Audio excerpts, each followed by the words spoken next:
Hi, this is Chris from Total Parts Plus, 29 Meadow Ave, Coopers Plains. Our phone number is 0738 481382, and today we have a 2013 Hyundai i30 active hatch, stock reference number 4040.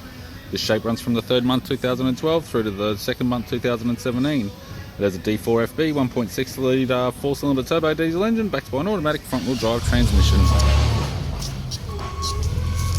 D4FB 1.6 litre 4-cylinder turbo diesel engine. This vehicle has sustained damage on the right hand front and the right hand side. We have the right hand fog light, which has survived the accident.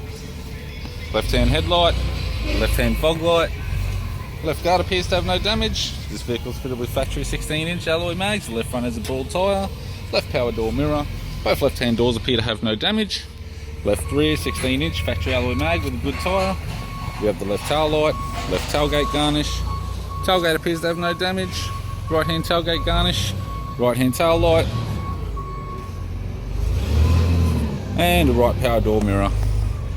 We have the driver's side door trim, power window master switch. This vehicle is fitted with black cloth interior. It's got a black vinyl center console lid, automatic type console, automatic gear shifter, heater controls, factory single stack colour screen CD player, interior mirror, courtesy lamp, sunglass holder type, left sun visor, right sun visor, instrument cluster, and a tidy 4-spoke vinyl steering wheel with cruise and audio buttons. I'm Chris from Total Parts Plus, and I'd like to thank you for watching this video.